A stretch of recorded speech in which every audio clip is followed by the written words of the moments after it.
दोस्तों आज का ये वीडियो काफ़ी प्रैक्टिकल वीडियो है। मैं अपने क्लिनिकल एक्सपीरियंस के अकॉर्डिंगली आपको बताऊंगा कि होम्योपैथी ट्रीटमेंट लेते समय आपको किन-किन बातों का ध्यान रखना है और इवन आपको बीच में कोई दवाई खानी पड़ जाती है एलोपैथिक या आयुर्वेदिक तो आपको कैसे मैनेज करना है या फिर आपके अंदर कोई एडिक्शन है, आप कुछ खाते-पीते हैं तम्बाकू, अल्कोहल तो उसको आपको कैसे मैनेज करना है और अपना होम्योपैथी ट्रीटमेंट कैसे आपको कंटिन्यू रखना है। तो सबसे पहले मैं आपको बताता हूँ जैसे आप टबैको यूज़ करते हैं, आप किसी भी तरीके से तम्बाकू खाते हैं, चाहे आप गुटखे के रूप में खा रहे हैं, उसको जर्दे के रूप में खा रहे हैं, चाहे आप फौजी तम्बाकू खा रहे हैं, चाहे चूने वाला तम्बाकू खा रहे हैं।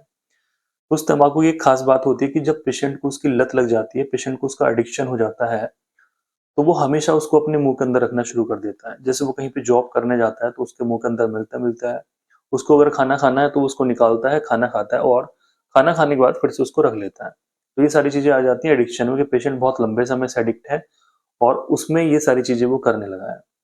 अब ऐसे पेशेंट ट्रीटमेंट चाहते हैं कि डॉक्टर साहब हम ट्रीटमेंट लेना चाहते हैं होम्योपैथी बट हम ये सारी चीज़ें भी करते हैं।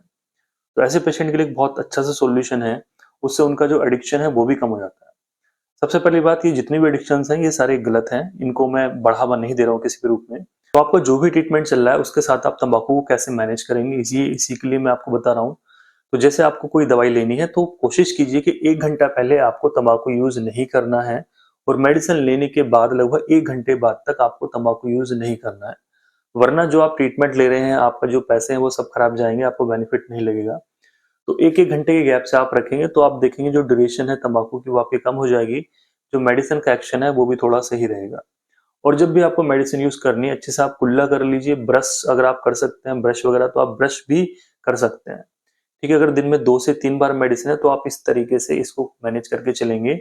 इससे जो मेडिसिन का एक्शन है वो भी बिल्कुल ठीक होगा और जो आपके अंदर तम्बाकू की डिज़ायर है वो भी धीरे-धीरे करके कम हो जाएगी क्योंकि जो आप गैप दे रहे हैं 1 घंटा पहले, 1 घंटा बाद में उसमें गैप की वजह से आपकी जो इंटरनल डिज़ायर है वो भी थोड़ी-थोड़ी कम होनी शुरू हो जाएगी। ठीक है? तो तम्बाकू के या तम्बाकू है, गुटखा है या आप कुछ पान मसाला खाते हैं उसमें सारी चीज़ों में आपको सारी चीज़ें फ़ॉलो करनी है। अल्कोहल का मैंने आपको बीच में बताया था कि जिस दिन आपको शराब पीनी है उस दिन आपको मेडिसिन का सेवन नहीं करना है, बाकी आप अगले दिन स्टार्ट कर सकते हैं। और कॉफ़ी का मैंने आपको बताया कुछ स्पेसिफिक मेडिसिन है जैसे जिनको कॉफ़ी एंटीडोट करती है अदरवाइज़ आप कॉफ़ी ले सकते हैं। अगर होम्योपैथी डॉक्टर आपको वो मेडिसिन्स देते हैं तो वो आपको ज़रूर बताएँगे कि आपको कॉफ़ी का यूज़ नहीं करना अदरवाइज़ मेडिसिन का एक्शन पूरा खत्म हो जाएगा, राइट? तो कॉफ़ी वगैरह आप ले सकते हैं, चाय भी ले सकते हैं, बस गैप आप रखिए 15 से 20 मिनट या आधे घंटे का गैप सफिशिएंट रहता है। हर डॉक्टर की अपनी अलग-अलग ओपिनियन होती है, कोई डॉक्टर आपको बोल सकता है कि आपको चाय बिल्कुल नहीं लेनी है, आपको कॉफ़ी बिल्कुल नहीं लेनी है, राइट? तो इस तरीके से ये आपकी सबकी पर्सनल ओपिनियन अलग-अलग होती है।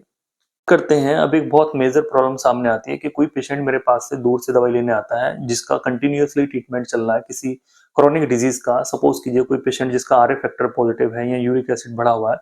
सिंपल भाषा में जिसको हाथों-पैरों में, घुटनों में दर्द रहता है, आर्थराइटिस की प्रॉब्लम है। उसका होम्योपैथी ट्रीटमेंट चल रहा है मेरे यहाँ से और वो पेशेंट काफ़ी दूर से आता है।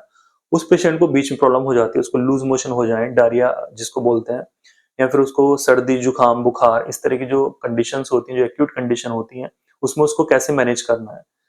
तो सिंपल सी चीज़ ये है उसका जो ट्रीटमेंट है उसको वो कंटिन्यू रखे और बीच में अगर उसको इतनी प्रॉब्लम हो जाती है और वो काफ़ी दूर रहता है, इतनी जल्दी नहीं आ सकता है, तो वो वहीं से एलोपैथिक वगैरह ट्रीटमेंट अपना ले सकता है, उसमें कोई भी प्रॉब्लम नहीं है।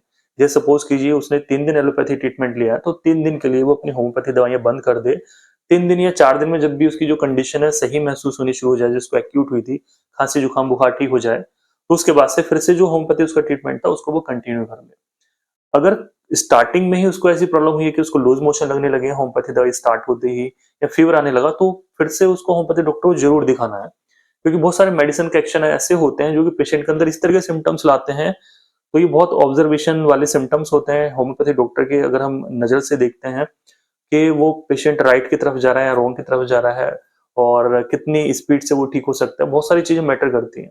तो स्टार्टिंग में ही अगर आपको ऐसी प्रॉब्लम है तो अपने होम्योपैथी डॉक्टर से आप ज़रूर बताइए, खुद से ऐसे मेडिसिन लेके मत खाइए कि हम लूज़ मोशन बंद कर दें या जुकाम बंद कर दें, राइट? तो इस तरीके से आप कर सकते हैं। अगर आप कोई आयुर्वेदिक मेडिसिन लेना चाहते हो होम्योपैथी के साथ वो भी आप ले सकते हैं। बट मेरी एक ओपिनियन ये है, आपकी अगर कोई होम्योपैथी दवाई चल रही है और आप सोच रहे हैं कि मैं साथ में कोई होम्योपैथी दवाई और लेनी स्टार्ट कर दूं, तो ऐसा आप बिल्कुल मत कीजिए। बहुत सारी होम्योपैथी मेडिसिन ऐसी होती हैं जो कि एक दूसरे को एंटीडोट करती हैं, उनके एक्शन को वो खत्म करती हैं। तो आपकी जो भी होम्योपैथिक दवाई चल रही है वो एक ही डॉक्टर से आप रखें जिससे उनको मालूम हो कि मैंने इस पेशेंट को ये दवाई दी हुई है। कहने का मतलब ये है कि अगर आपका होम्योपैथी ट्रीटमेंट चल रहा है तो साथ में दूसरे डॉक्टर से आप होम्योपैथी ट्रीटमेंट ना लें।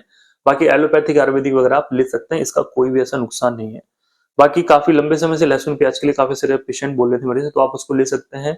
अगर आप उसको कच्चा खाते हैं, रॉ मटेरियल के रूप में खाते हैं, तो आप उसको ले सकते हैं।